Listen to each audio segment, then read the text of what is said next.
I'm McKinney Smith. In 2009, while going through a divorce, I decided to jump straight into entrepreneurship. In 2012, I lost my sister and asked myself, what legacy do I want to leave behind? Since then, I've become a serial entrepreneur, helping other women publish their books, produce their podcasts, and reach their big goals to walk in their greatness. I realized the importance of sharing our stories of resilience and how it can be another's guide to walk in a manner worthy of their calling.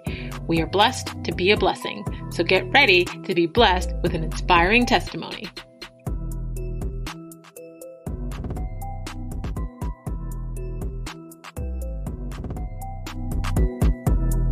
Hey, Legacy Leavers, thank you for joining us on the Walk in My Stilettos podcast, the top 1.5% most popular show globally, where we have conversations with extraordinary women that are letting us step into their shoes. I help women to own their voice, to create impact, prosperity, and legacy. I get inspired when I see another woman succeeding, but I'm more interested in her backstory and her mindset on how she got there. And since you're already here, you may as well subscribe.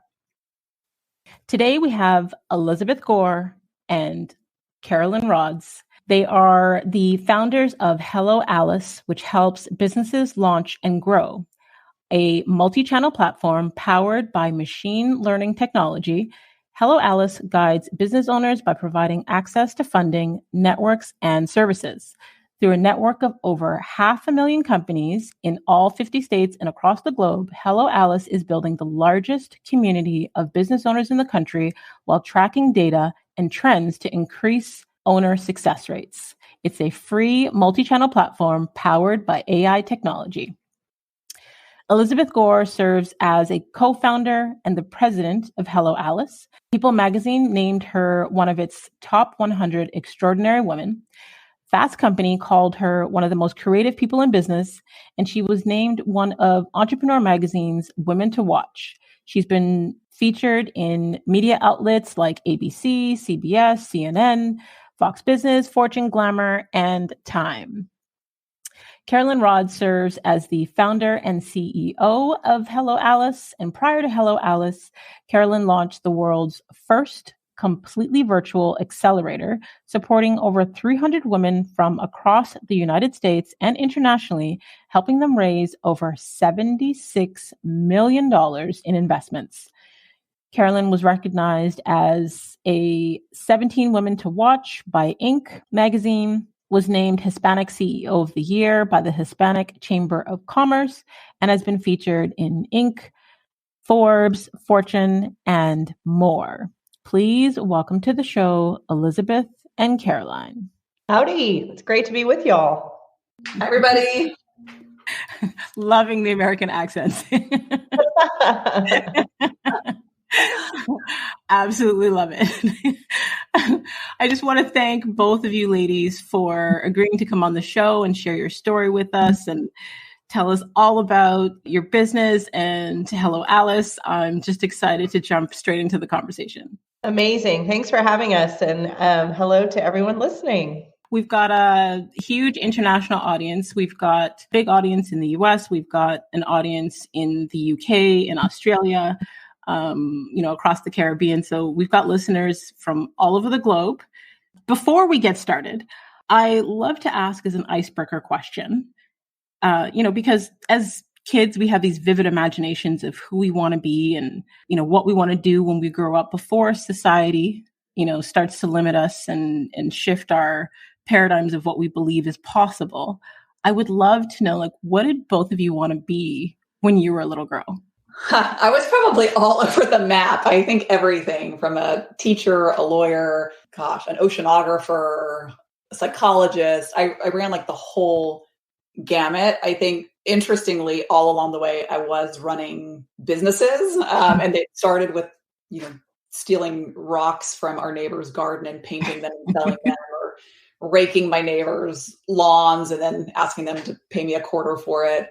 I used to babysit a lot. I loved the Babysitters Club books. And I ran mine like a business. I had file folders on every client, and it was very, super nerdy about it. Why does that not surprise me at all? I could just see you as 7-year-old Carolyn with your little filing system.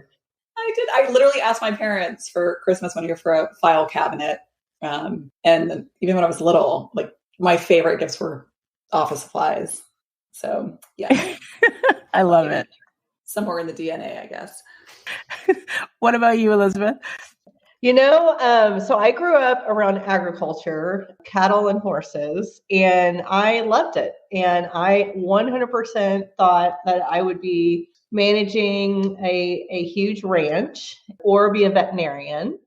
And my degree was actually in animal science around cattle. So that was definitely you said before society changes us, but that was all I'd seen around me. And that's all I knew, but I also loved it. And so I was cowgirl hat all the way. That hasn't changed much too. It still looks good in a cowboy hat. I haven't gone too far from my roots. I love it. Okay, so share with us the story of how Hello Alice came to be. We came, and Elizabeth can chat on her side of this, but I think what I love about our story is that we came from very different perspectives, but landed in a very similar place. Elizabeth and I would say our story started in a tent at a conference when we got into a conversation, but I had prior to that run two other businesses, one that had failed and one that I had successfully exited. And it was those two experiences that really made me realize, first, how much opportunity opened up once there was a track record of success, but also how beneficial all those resources would have been on day one for a small business owner. And two, I think the other piece of that was that the same entrepreneur can have very different experiences based on the access to knowledge and networks and capital that they have. And so it sort of boggled my mind that there wasn't an efficient way to connect entrepreneurs with the resources that they needed to grow, with the capital that they needed to grow their businesses. It seemed like a lot of people were putting a lot of energy together, but there was nothing that was really pulling the ecosystem together and making it easy for entrepreneurs based on who they were as individuals and the type of company that they were trying to grow. And when I met Elizabeth, I think she came from a very macro perspective. Elizabeth, I'd love for you to dig in on that piece.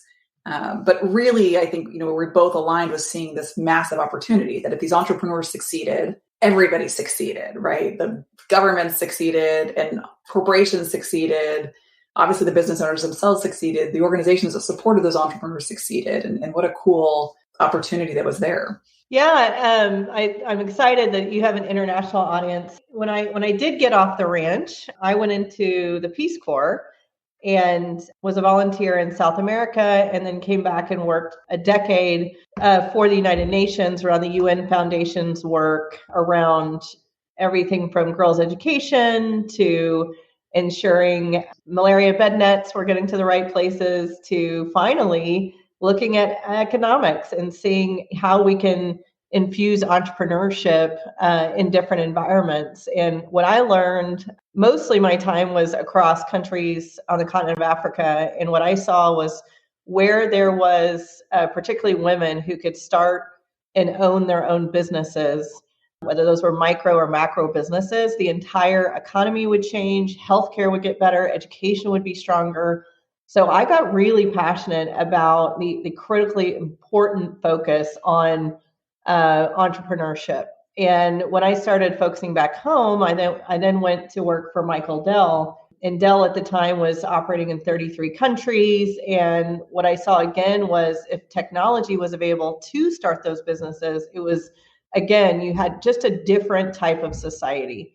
And so when I met Carolyn, it was so fortuitous because she's highly technical and had really gone through these personal experiences of her own businesses. And I had this more purview of, how are we getting this at scale? And so the rest is history. When you put two women together and give them just a heartbeat to figure things out, I think we get things done. Absolutely. Together, we can do so much more.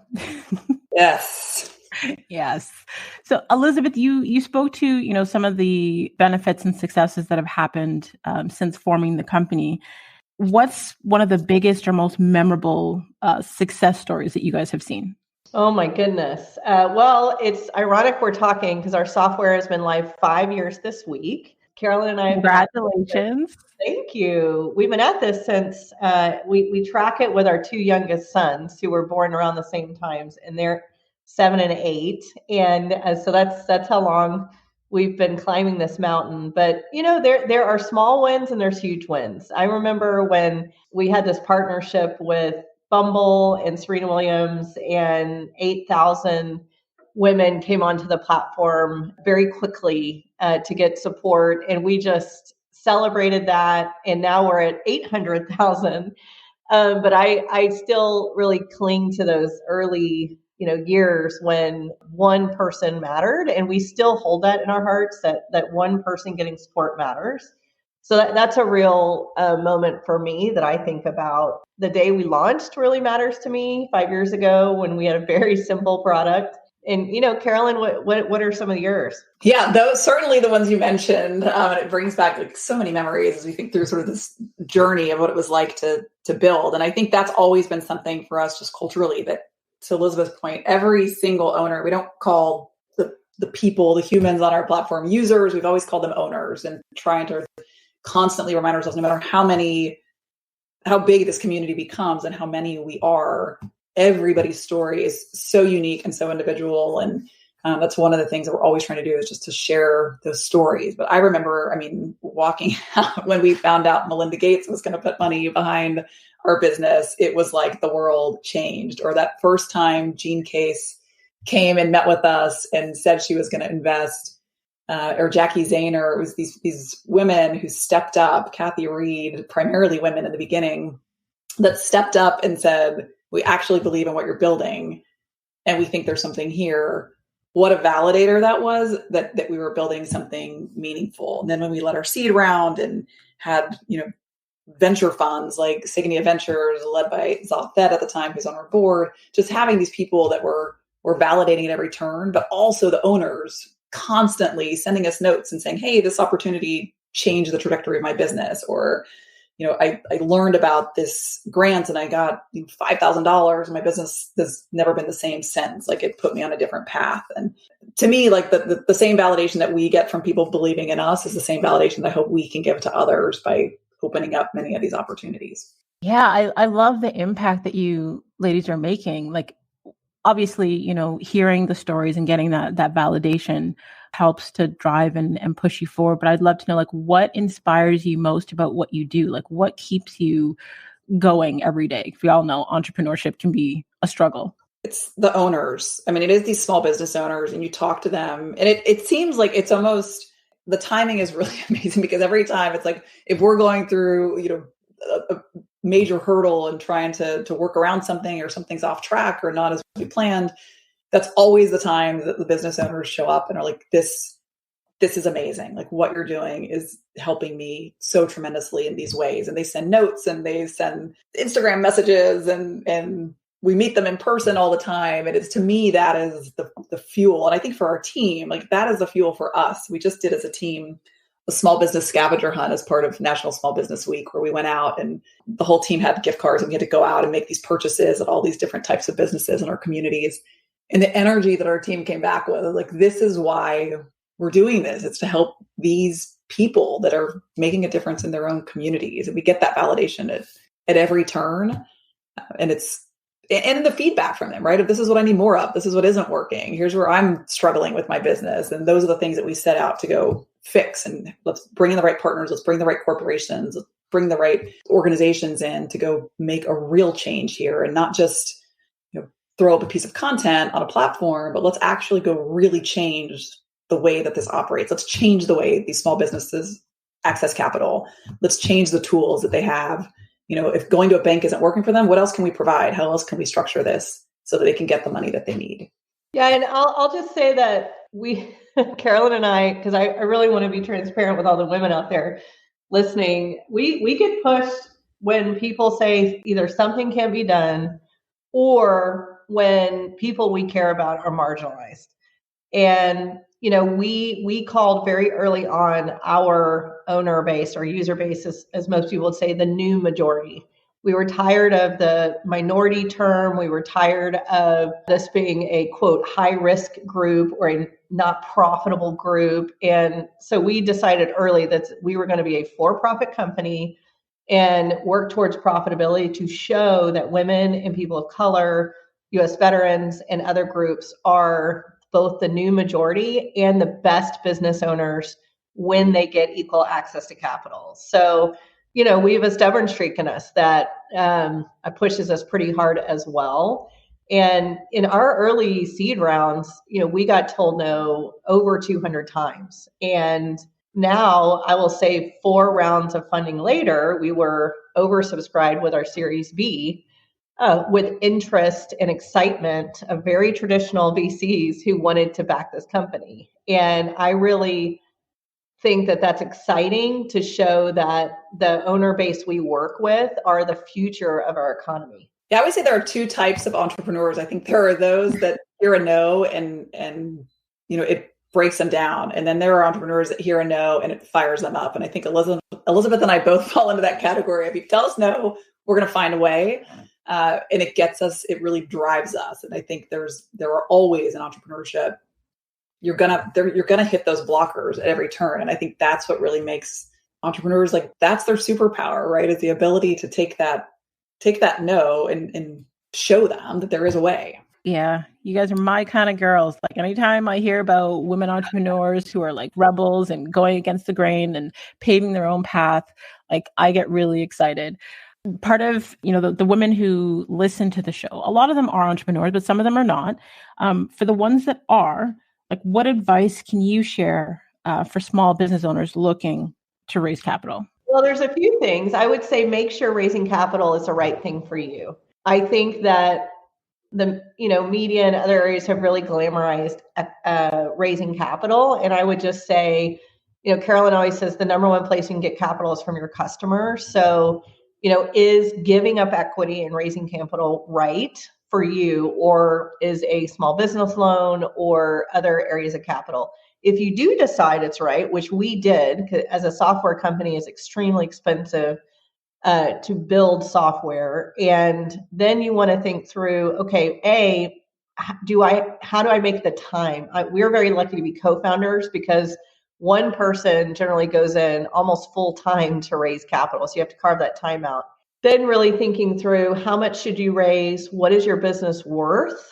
What type of investors will be good for your business, both from your values, the connections they can make, the network capability they can build, how you work together, really thinking through all of that.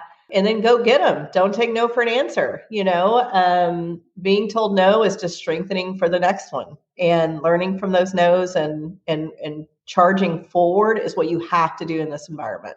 Yeah, I'd also add, I think being able to you're going to hear a lot of feedback, and everybody has an opinion, and remembering that these investors, brilliant as many of them are, don't know your business the way that you know it. And so being able to recognize that there is advice that you need to listen to, and there's advice that you're going to have to know in your gut is not right for your business. And I'll give an example. I mean, we had a lot of people tell us early on that focusing on new majority entrepreneurs was not a payable business, were the words we heard, and that it wasn't a good audience for us, and that we were putting ourselves in a niche that was better suited for a nonprofit versus a for-profit business. And that was something that Elizabeth and I fundamentally disagreed with. And we heard it multiple times. And we said, this is not right for us. We know there's a way here. Conversely, there was a lot of really good advice that we got from investors that, as they were looking at our model and saying, look, this isn't highly scalable, or this isn't, the way that you need to proceed.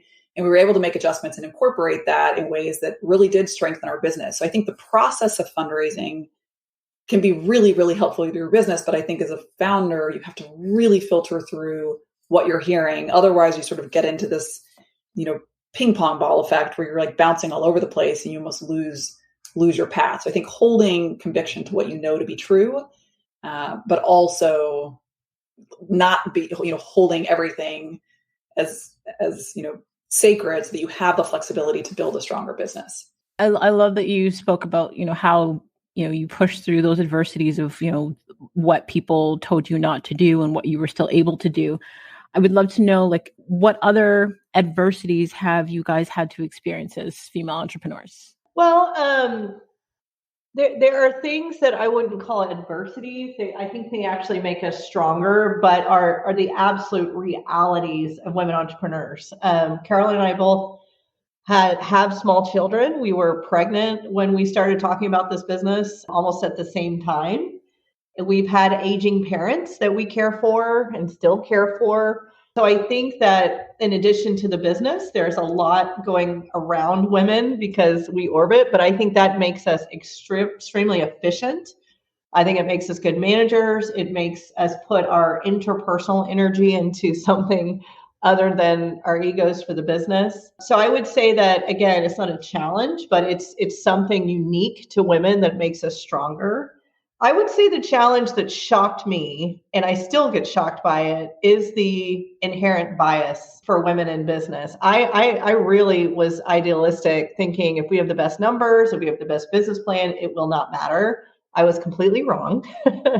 Women have to work twice as hard to get into the same rooms. We have to work twice as many meetings to get capital. You tend to get discounted before you open your mouth. And so I was very shocked by that. And I continue to be shocked. I was with the new CEO of the Wing the other night, and about 20 women in a room who are just badasses, just, big executives kicking ass. And my jaw was on the ground with some of their stories, even today. So I do think there is inherent bias that we are working through. I think it's getting better, but it is real. It is very real. Totally agree with you on that.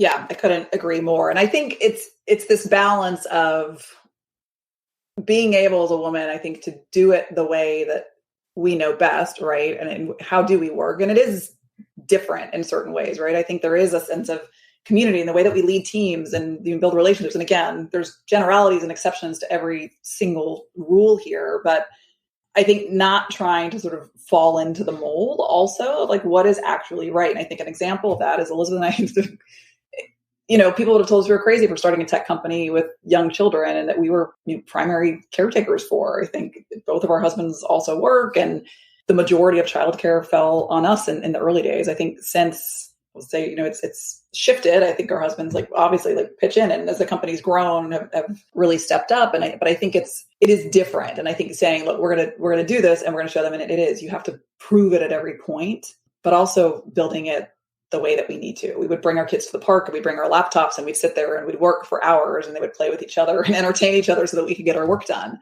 Or we'd work late nights after the kids were asleep, because that's when we had time where we weren't going to be interrupted. I think COVID was a great equalizer in some sense of opening everybody up to here's the way that we all actually work. We all have this stuff going on in the background, and it's the way that we operate. So I think in a silver lining perhaps was that it put a little bit more of a lens into the reality for all of us. I think it's great that you shared that part, because I know for myself, even when I first was going through my divorce back in 2009, and I was a single mother of 3, my kids were younger, and full-time entrepreneur, and I was in real estate at the time, but I was bringing the kids with me in the car to do open houses and showings. And when I shifted into personal development, they were coming with me to my book signings and speaking engagements. And there are women that may want to get into entrepreneurship, or they're in the beginning parts of their entrepreneurship and feel like, oh, I can't because I have kids, or I can't do this. But when they hear that you make your children a part of the journey, it's not sacrificing your children to pursue your passion. You're still able to pursue your passions, and your kids are observing that sacrifice. Yeah, are you kidding me? This summer, so we have 4 kids, and they're best friends. We had 1 girl and 3 boys in this crew. In the summer, Carolyn and I we always come together in the summers to work as much as we can. The kids stay together. And they had their own businesses going this summer. And remember, they're 7, 8, and 9, and 10. And Carol and I were exhausted. We were having to work for them for their businesses. It was just the funniest thing. But they were making a couple $100 at these farmers markets, and we thought, wow, they're way ahead of us where we were at that age, obviously. So it is. I think it's awesome for these kids to see their mamas kicking ass. our small business scavenger hunt that we just did last week, and Elizabeth and I both took our kids out, and they were meeting these business owners and going to things and like really understanding like these are real people that are running. It's not like you're just walking into a store to buy a product. Like somebody made this product and somebody sold it to the store, and the store is now like hiring these people that are selling you this product, and they see the whole sort of chain of it, but also what a difference their purchase makes. And it makes them think about what products are they buying and what does that mean and how they spend their money matters. And it builds, I think, just an awareness in any line of work, right? The lens that you get to see as a child through your parents is so cool. And also hats off to you, Makini, for single parenting there. I mean, my brief stint when I moved in with Elizabeth and my husband stayed behind, it really gave me a totally different perspective on what that means. And it's tough. And I had Elizabeth and a great support network there around me, and it's still tough. So yeah, I know there's a lot of single moms that are in my DMs on Instagram, and they always ask,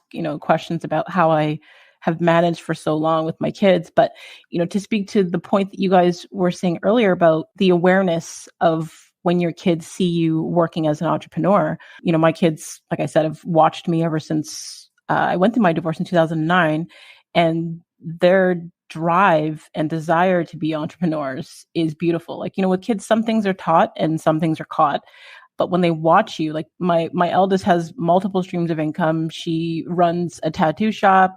She does like custom nails. She does custom shoes. She's got like all these different things going on. My middle child is like a social media influencer. Like their desire to be their own boss. But things may have been different had I worked a 9-to-5 or, them not seeing the hustle, I guess. Yeah, it's interesting. And I think I think kids are, for me, it's that balance of they both force me to have a little more work-life balance because I know I have to be there for them. And they'll call me out when they're like, you've been on your computer like every night for the last, 10 nights, or you have your cell phone every time we go out, like put your cell phone away. So they challenge me, I think, to put it away and know that I have to, there are other things in my life that I do need to focus on. But they also, I think, get to your point. I think getting to see that it is hard and it takes a lot of work, but we also get to build, as entrepreneurs, we get to build the reality that works for us, which I think is probably one of the coolest parts of it, right? That it isn't the 9-to-5. It's probably oftentimes, I think, the 9 to midnight, but we get to build a structure that works. Yeah, I think the great resignation, as they're calling it, if you look at it on a positive note, it's people taking control of their lives and their destiny and taking calculated risks towards the way they want to live, the way they want to work, what's their purpose in life. I know that there's a lot of concerns about it, but I also think there's an extreme silver lining around it. I agree with you on that. A lot of the narratives that are out there, sometimes I have to look at, where they even stem from. And I think that's why I'm so passionate about amplifying the voices of women and us controlling our narratives and telling our stories, because a lot of the narratives out there are or were controlled by men, for their advantage. But I think as women, as mothers, being able to set that example, to change the narrative, to control our own narrative, to make a difference for the future. Agreed. I think this, as we're talking about all our kids, this next generation, they got it. They're way ahead of us. And the exciting thing is it's never been more cost efficient to start a business. It's getting cheaper and cheaper to start a business. And with technology and digital tools, and of course, our goal at Hello Alice is to get you the capital you need to start your business. I think we're in a game-changing time for folks. I never, in college, I don't think I heard the word entrepreneurship once. And so I think you're going to have folks thinking a little bit more about being a business owner versus going into a corporate environment or a different environment as their career path, which I think is very exciting. Absolutely. With the pandemic, like a lot of businesses had to shift or pivot. Some businesses were able to thrive. Some people had to shut down.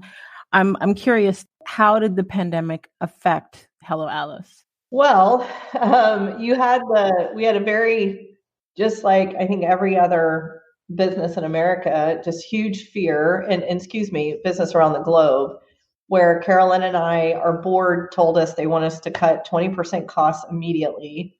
And so we cut back costs. We had a really difficult decision to lay some employees off. And we tried to be very responsible with our cash flow. And, but we also kept our purpose to help small business owners. And we ended up growing 1,100% during the pandemic. And, Wow. I think if I look back on that, we really, Carol and I stuck to what do our small business owners need right now. And so we pivoted and built the COVID-19 Business Center in a week. And we had almost 200,000 small business owners going through that weekly to try and get help to apply for financial resources, to help with their mental health, to even those who needed to closing down your business with dignity and not ruining your credit.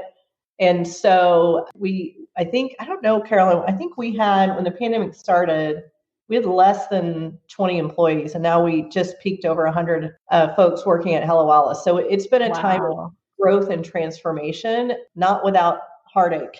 Yeah, it was, I think, the greatest lesson there, and one that we always knew, and I think it was something that was really core to our culture, but just solidified for all of us, was if we keep the business owners first and at the forefront, we're going to make the right decisions as a company. And it was, to Elizabeth's point, scary. We had put a ton of money into a huge marketing campaign launch that we were going to be running at South by Southwest, which got canceled, days before the event. It threw off our entire annual marketing plan that we'd spent months and spent a ton of money putting together. And it was a huge pivot. And I think immediately, of course, that was the first thing. It was like, oh my God, everything's falling apart. And then within 24 hours, we were like, if this is happening to us, we're a venture-backed company. We're a tech company. What is happening to these small business owners right now? What are they feeling? And we changed everything. We had a grants program that we were going to deploy. At the end of the year, we ended up pulling it together, emergency grants. Grants have now become, a core piece of our offering. And we've learned a lot of different ways that we can leverage those to access capital and build new tools. So it really did change everything for us. But I think the biggest takeaway was just solidifying that it's customers first, like put your audience at the forefront and you'll do what's right by them. And ultimately that's the right thing for your business. Yeah, the other thing we had to do just functionally as a business is we had three offices that we closed and became a fully virtual company. And that really has been a net positive for us. Also saved us over 20 grand a month, by the way. The other thing that we had to just have sheer flexibility. Most of our team has children that were not in school. So we had to ensure we were being flexible and supportive of those who were homeschooling their kids. We had a lot of younger employees move back home to care for their parents. So it was also a time of extreme flexibility. We did not see anything drop off during that. The productivity stayed high, and in fact was almost too high because I think people were putting so much into their work because they had not a lot else to do. But it also was a big transition on the way we work, where we've learned a lot from that in a very positive way. Yeah, it sounds like, I don't know what the actual numbers would be, but it sounds, based on, all the women that I've had conversations with that have run businesses, like anyone who was in the online space thrived. And then anyone who had like brick and mortars, had to pivot or struggled a little bit. I would love to know, like, what do you guys foresee in the near future for women in tech? There was a huge demand. I think it over the course of the last few years, I think diversity has become not just that's a nice thing to have, which is what we heard a lot of before, and sort of a lot of just these soft talking points. But I think companies are very much being held accountable for the teams that they lead and for the communities that they support, and ensuring that those are inclusive. And so that has been very positive. I think when we think specifically about women in tech, opportunities have opened up significantly for that audience where they're in incredibly high demand right now. I was catching up with one of our former engineers who now works in blockchain space and with crypto. And she's like, just opportunity coming everywhere. So there's a ton happening, which is exciting. I think the flexibility that our new working environment has brought is a huge net positive for women in tech. The ability to work from your home, the ability to, have the flexibility to go pick up your kid from school. I think before I'm like, how did this work? What was everybody doing for childcare? Like, how are people actually juggling this? Was everybody paying for daycare? Because it just doesn't work without it. And now I think there is flexibility to be able to again, build that structure that works. I think companies are recognizing to be competitive, they absolutely have to have that flexibility if they're going to retain their workforce. So I would say net positive for women in tech. I still don't think we have enough of them. And I think we still are seeing some of those, career plateaus happening. And so I think we need more investment on getting women to rise up through the ranks and not just sort of checking the box for the numbers, but actually making sure women are in the right positions to have impact. And even when they're in those positions, that they have the support and endorsement and as Elizabeth was saying before, that there isn't that bias that's happening and whether it's conscious or subconscious, how do we work to really eliminate that? But I think that's going to be time and critical mass of women on top. Yes, absolutely. Okay. So, we've talked about the pressures of, being a woman in business, being a mother, a wife, our mental health, like dealing with the pandemic, all of those things.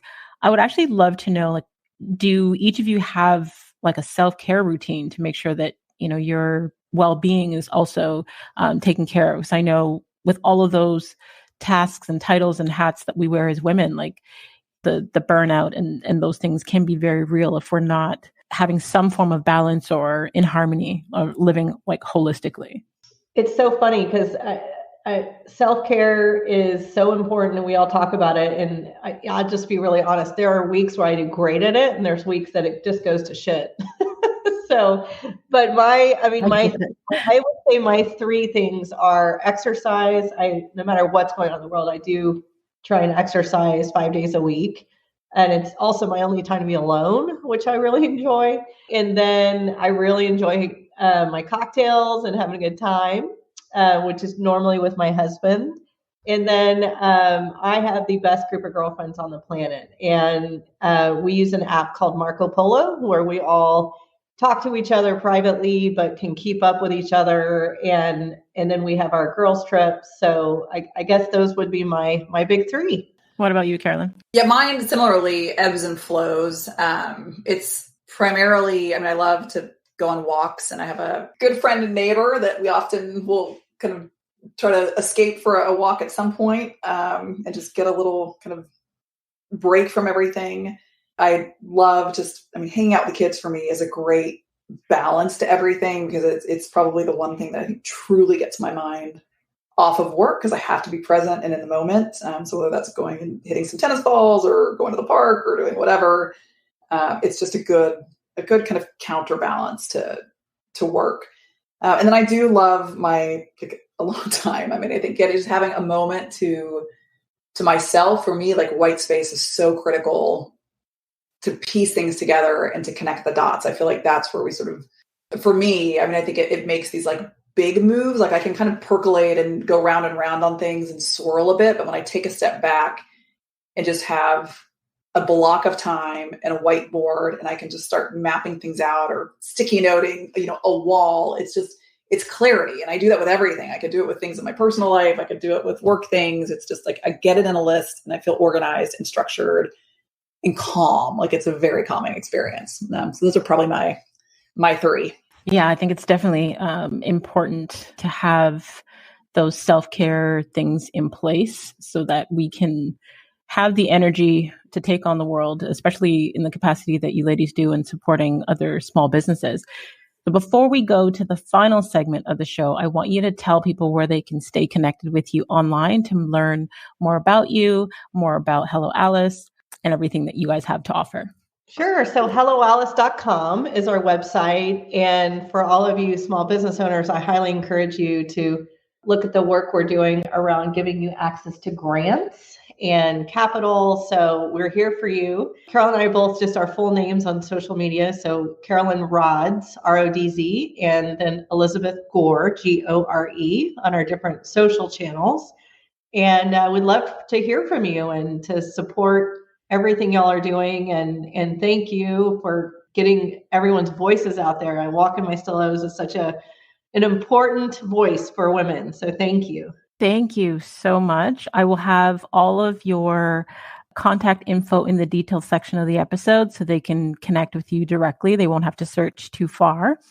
And for the final segment of the show, I call it a walk in her wisdom, kind of like a rapid fire. If you can keep your answers to one word or one sentence. Sometimes it's not so rapid because I ask you to unpack, but let me know when you're ready. Ready. All right. What's the best advice you've ever received? My grandma told me to keep my head up high and give them hell. Mine would be to keep perspective, just being able to see things from all sides. What's the worst advice you've ever received? Don't start Hello Alice. Do it my way. I think so. There's always so many ways to tackle a problem. And I think when somebody's telling you that there's one path, I think that's been proven wrong time and time again. Absolutely. Name one book that has changed or greatly impacted your life. Dare to Lead by Brene Brown. The Power of Now.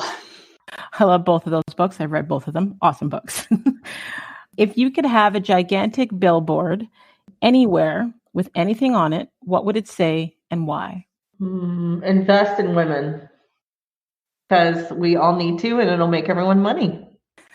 Love it. Something we say a lot at Hello Alice, but own your adventure. It's yours. You get one shot at it and take ownership of it. Name one of the most worthwhile investments that you've ever made. And that could be of money, time, energy. Saying yes to my husband to marry him.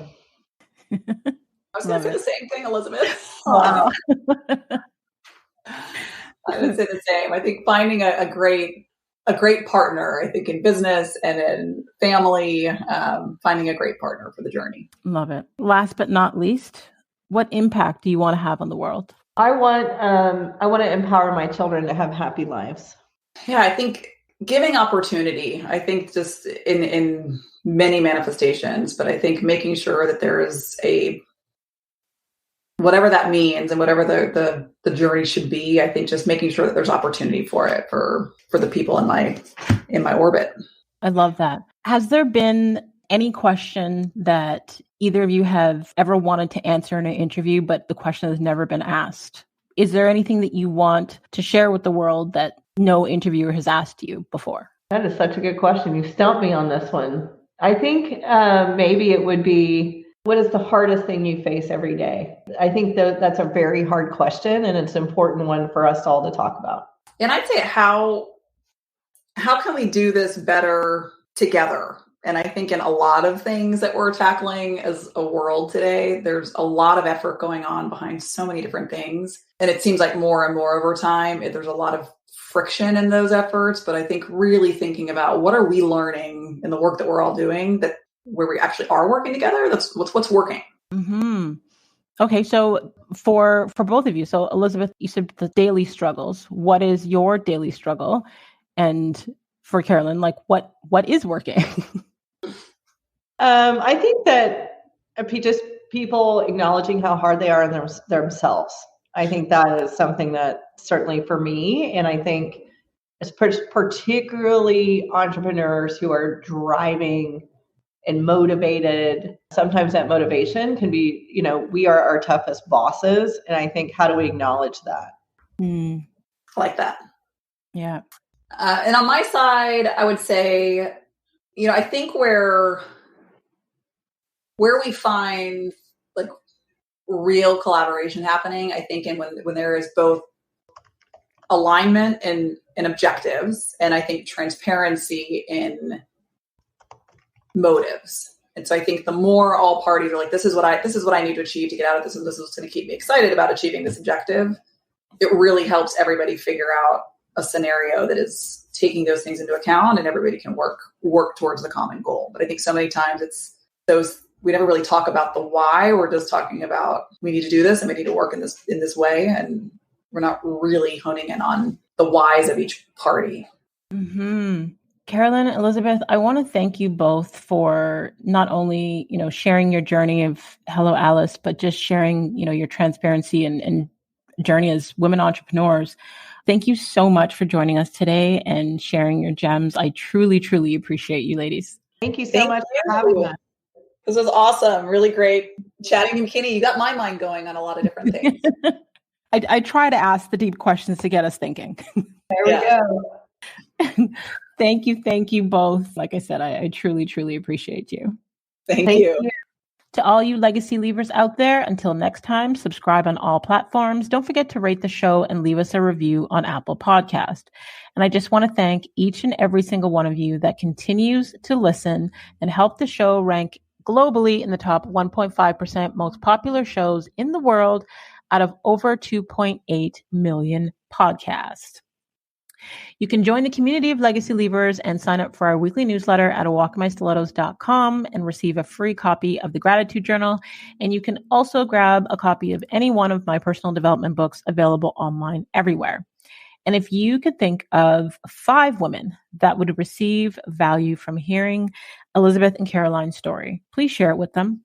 Feel free to screenshot this week's episode, and you can tag us on Instagram and let us know what resonated with you.